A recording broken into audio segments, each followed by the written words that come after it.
Check out this baseball history unearthed this week at the University of South Carolina. Babe Ruth at bat against another Hall of Famer, Walter Johnson. Johnson wins this one.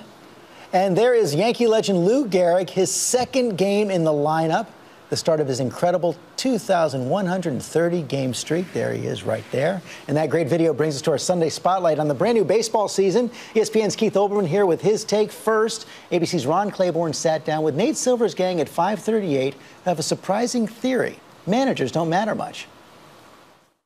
Everyone knows the baseball manager is the leader of his team, master strategist, field general who decides such things as when to take the pitcher out. Carlos Martinez coming in. When to bunt, when to steal a base.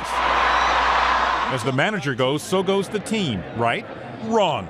According to Neil Paine from 538, who did an exhaustive statistical analysis studying how players performed under each manager and compared that to how they were expected to perform. His conclusion, most managers have little, if any, effect on a game or a season. They're all pretty much interchangeable in their ability to make players play better or worse than their established baselines. Crunching data going back to 1901, Paine figures the average manager, and by his calculation that's the vast majority of managers, is responsible for between 2 losses and 2 wins each season. Far fewer than a high-impact player, a Babe Ruth or a Willie Mays, who were good for 11 or more wins a year at their peak. A World Series game. Paine did find exceptions. Bobby Cox of the Atlanta Braves and Billy Martin, who was hired and fired 4 times as Yankees manager. Few managers could ever match his strategic brilliance. But the rest? Most of the guys that manage more than 1,000 games are right around 0 impact on average. It hasn't happened. Yet it's the manager who gets the credit when his team wins. The Red Sox are world champions. And who takes the heat and usually gets fired when they lose. So we ran it by former Major League manager Manny Acta, now an ESPN baseball analyst. It's not only managing inning by inning, it's what you do before and after the game. Acta says there are just too many things that managers do that just cannot be quantified. We're as good as the talent that is given to us, but there are so many things that happen through the course of the season that you just can't measure. Do managers matter? Of course they do. I'm one of them, and I'm looking for a job. For this week, Ron Claiborne, ABC News, New York.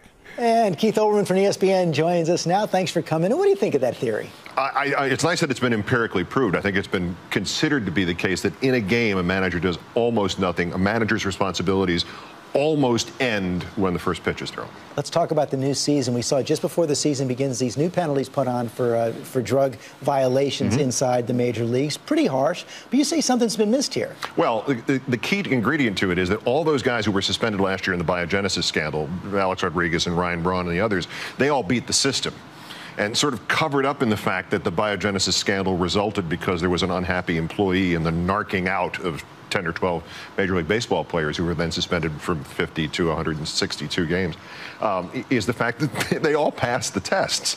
So the problem is you could literally increase the punishments for first-time offenders, second-time offenders, twice what the Players Association agreed to. And I don't know that you necessarily are increasing the disincentive to try, because again, if nobody had told on Ryan Braun and Alex Rodriguez, they would have gotten away with juicing last year. What are you most excited about this season? The season. This is the one time of year, and it's such a cliche that everybody is optimistic, reasonably optimistic, and even if they think their team is going to go 30 and 132, there is still something symbolic, even in the West, even in the warmer climates, even in the South, even in Florida. There is something symbolic about the fact that the season is starting, which means all of us who are here have survived the winter, and particularly in the Northeast. Spring may be here. Some value here. And quickly, you know, I know you've spoken out about this. This is going to be the first season of the Instant Replay Challenge. How do you think it's going to work out? It's going to have a lot of bumps, and it's going to have a lot of inconsistencies, but I think we're going to be able to deal with those a lot more easily than we are with things like completely blown calls, with the 27th out of what would have been a perfect game if the umpire had gotten it right at first base. There's got to be a lot of refinement, but the whole idea that we've not been using this technology when it's available, if a system could be used to do these things quickly, has been ridiculous. And spring training showed they can get most of these things done in a minute and a half. So why not? The average argument with a manager coming back, you go back to the point of what does a manager do? He argues so the team thinks they've got somebody on their side. That will now be reduced. All that arguing time is now going to be devoted to actually getting the play call right. You seem excited to be doing baseball again. Miss politics at all? Politics? What was the word again? I want to thank you for bringing me in here to remind me why I'm glad I'm back doing sports. Well, great to have you back, Keith Olbermann. Thanks very much. And we'll be right back. And we end with some good news this morning. For the third week in a row, the military reported no service member deaths in Afghanistan.